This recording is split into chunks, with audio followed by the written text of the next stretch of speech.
Thomas Pesquet aura vécu une expérience complète de commandant de la Station spatiale internationale.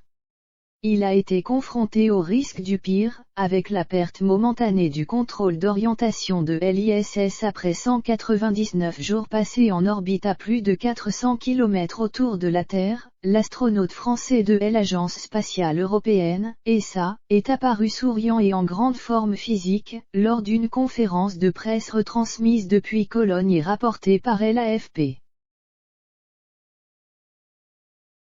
Il va y subir une batterie d'examens et un programme de réhabilitation au Centre des astronautes européens. Le deuxième séjour de Thomas Pesquet à bord de la station lui aura beaucoup appris, avec sa première expérience de commandant de bord. Il a dû affronter une situation d'urgence le 15 octobre dernier, avec la perte de contrôle accidentelle de l'orientation du vaisseau, provoquée par l'allumage intempestif d'un propulseur du vaisseau russe Soyouz MS-18, amarré à l'ISS. Il a fallu répondre de manière rapide, ce à quoi on s'entraîne, mais en vrai, avec la station qui tourne dans le ciel, et c'est pas la même limonade, a raconté l'astronaute, qui s'est chargé alors de répartir les rôles.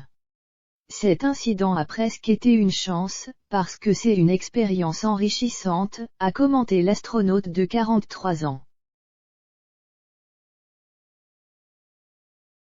J'ai eu l'expérience complète, j'ai beaucoup appris, a-t-il poursuivi, se félicitant de sa chance d'avoir procédé à 4 sorties extravéhiculaires dont il était l'acteur et le leader. Ce deuxième séjour sur l'ISS a conforté Thomas Pesquet dans sa vision de l'équipage comme une petite famille spatiale.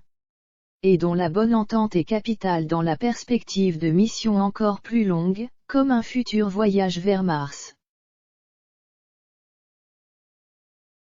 Outre le profil psychologique des astronautes et les contacts avec les proches, Thomas Pesquet estime que la clé, c'est que les gens soient occupés en permanence, pour éviter les pensées qui pourraient abîmer un peu le moral.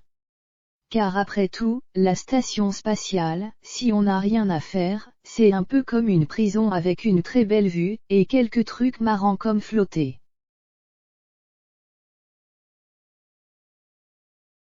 Cet observatoire, où il se tenait déjà il y a plus de 4 ans lors de sa première mission, lui a également permis de constater les conséquences négatives de l'activité humaine, comme la pollution.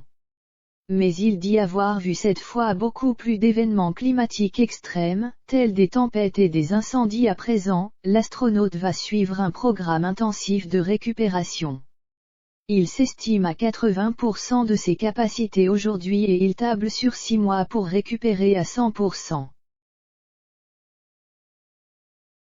Entre-temps, il retrouve quelques plaisirs simples. Ses collègues lui avaient parlé de cette expérience marrante de la douche du retour. À la différence de celle, dans la station, où les gouttelettes vont dans tous les sens, il a eu l'impression d'une expérience surnaturelle, avec ces gouttes et cette eau qui coule dans le même sens avec une interrogation sur ses rêves à venir. Car sur la station, on rêve en impesanteur, avec des scénarios un peu bizarres mais avec les règles de l'environnement physique, en flottant. Il s'attend à revenir sur Terre au pays des songes d'ici quelques jours. Il doit également se réjouir de retrouver sa compagne, Anne Mottet, qui avait fait le voyage depuis Rome où elle travaille pour accueillir son homme.